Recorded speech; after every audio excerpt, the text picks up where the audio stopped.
Hoy, Dagol! Baka hindi totoo sinasabi mo, nagsisinungaling ka. Ang anak ko, napakabait niyan. Hindi niya magagawa sa inyo yan. Teka po sir, teka po ha. Ginato po yan ha. Yung anak nyo, huwag nyo na po ipagtanggol. Kasi kitang-kita namin ang ginawang kapinyoan ng anak nyo yan. Kaya yung sinasabi nyo mabait yan,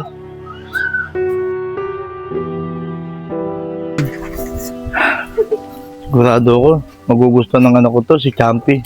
Kahit na mura lang to, saka second hand lang. Magandang bola naman to. Champi, anak! Champi, anak, may pasalubong ako sa'yo. Ano yun, Tay? Ano po yung bibigay nyo? Ito, anak, bola. Maganda to. Second hand lang to. Pero sana magustuhan mo to, anak. Wow, Tay! Siyempre naman, Tay, magugustuhan ko yan eh. Bola yan eh. Ang ganda talaga nito, sobrang ganda. Tay, saan nyo po ito nabili? Sa bilihan ng mga second hand lang. Pero magugustuhan mo yan, anak. Sobrang ganda talaga, Tay. Payakap nga po.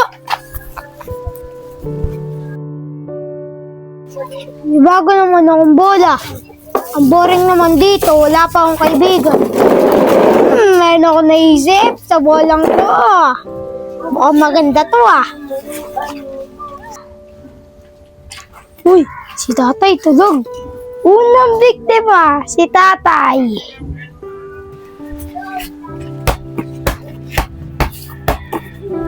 Uy! Ay ko! Sorry po, tay. Sabi, Champi, tinamaan ako. Ay, sorry, tay. Di ko po sinasadya. Lalabas po kasi ako, magdi-dribble po ako eh. Aray ko, anak. O sige, anak. Pero sa susunod, ingatan mo ha. Kasi masakit tamaan ng bola. Ang sakit sa ulo. Sorry po, tay. Mag-iingat na po ako sa susunod ah. Paano tayo? Mauna na po ako ah. Okay, mag-ingat ka dyan. Ay, itong batang talaga to. Kala niya talaga, di ko sinasadya. Pero sinasadya ko talaga. Nasaan na kayo yung pangalawang target? JC, hingi naman kami niyan. Porkat di lang kami marunong umakyat ng puno eh. Di mo na kami bibigyan. Oo nga, JC, pahingi naman kami niyan. Ewan nga, porkat di kayo marunong umakyat ng puno, manghihingi na kayo sa akin. Dapat mo naman, JC. Uy, tatlong itlog. Yari kayo sa akin. Dalawang biktima. Sige na, JC, pahingi na kami. Ayoko nga. Matamat ka. Ikaw na lang bibiktimahin ko. Pahingi na. Oh! Sino yan? JC, champion!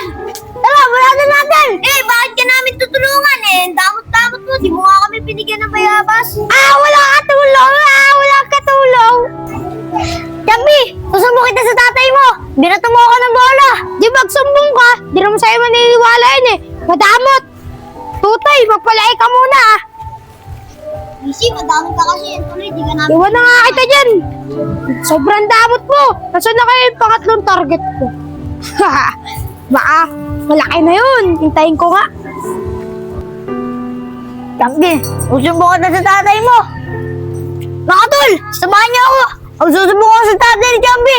Ha? Ano sasamahan? Di ka namin sasamahan! Ang damot-damot mo eh, pati biyabos lang! Oo nga, JC, di ka namin sasamahan. Damot mo. Nga!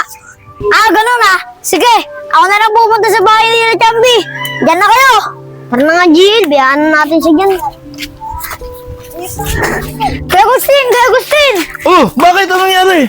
Yung anak niyo muna si Champi! Binato po ako ng bola sa ulo! Ano? Binato ka ng anak ko ng Champi? Ng bola? Hindi magagawa ng anak ko yun. Akala mo ba, yan ako? Napakabait ko si Champi. Anong mabait po kay Agustin? Binato nga po ako sa ulo eh! Kung ayaw niyo po maniwala, pagsabihan niyo na lang po yung anak mo! Ganun ba, Jessie? O sige, Jessie. Pag uwi ng anak ko, pagsasabihan ko. Kasi nabigla ako sa'yo. Nalipungatan ako. Sige na, Jessie. Umuwi ka na. Sige po, Kuya Agustin! Totoo kayo nagawa ng anak ko yun? Ay, napakabait ng anak ko yun, si Champi. Hindi niya siguro nagawa yun. Kahit magsumbong si JC, di ako natatakot. Tutoy, magpalay ka muna. Nasaan na kayong pangatlong target ko? Ayun, ang dalawang magkapatid na piling maganda. Pangatlong target, yari ka ngayon sa akin. Aray ko, sino ba yan? Ate, si champion, nakita ko. Hoy, Champi! Ba't mo kami binato ng bola? Wala naman ako ginagawa sa iyo ah. Di ako yun! Anong hindi ikaw? Nakita kaya kita, binato mo si ate. Champi, kung di ka amin, subukan namin sa tatay mo. Oo nga, subukan namin. Di magsumbong kayo. Di naman maniniwala sa inyo yun dahil maniniwala siya sa akin kasi mabait na ako. Talaga, subukan namin. Kasi nagsisinungaling ka na di mo ako binato ng bola. Manda ka sa tatay mo. Wala Tara, ka kayo dyan. Iwan ko na kayo dyan.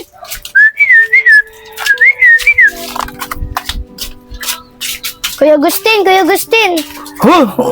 Ano? Kuya Agustin, yung anak niya si Champi. Binato ako kanina ng bola. Nananaginip mo ako? Iris, hindi magagawa ng anak ko yun. Napakabait ang anak ko. Kanina may nagpunta rin dito.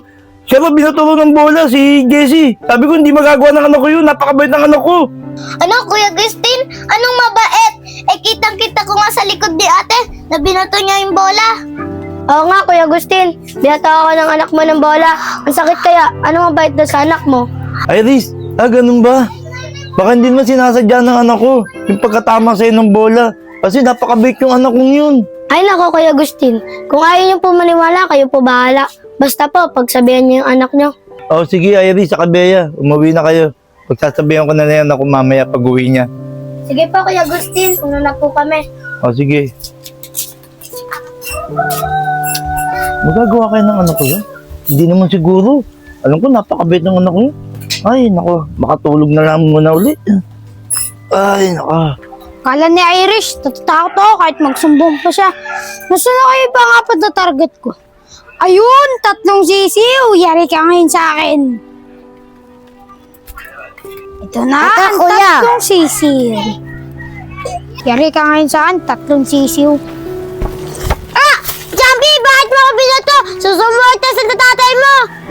Di ko sinasadyahan, Dagul. Basa kasi yung bola ko, nadulas lang yata. Ano, bata? Kitang-kita namin, binato mo yung bata to eh. Di ba pare, kitang-kita natin? namin. Mamantanod. Di ko po talaga sinasadya yun. Basa kasi yung bola ko eh. Tama na bata, huwag ka na magsinungaling. Kitang-kita namin, binato mo talaga to. Saan ka ba nakatira rito? Halika, samahan mo kami at gusto kong makausap ang tatay mo at nanay mo. Mantanod, ayan ko po tatay ni Champi, si Kuya Teng po. Ganun ba bata? Sige, ginato na lang, sumama ka na rin at maituro mo yung bahay. Halika. Ako naman yung bola mo. Halika.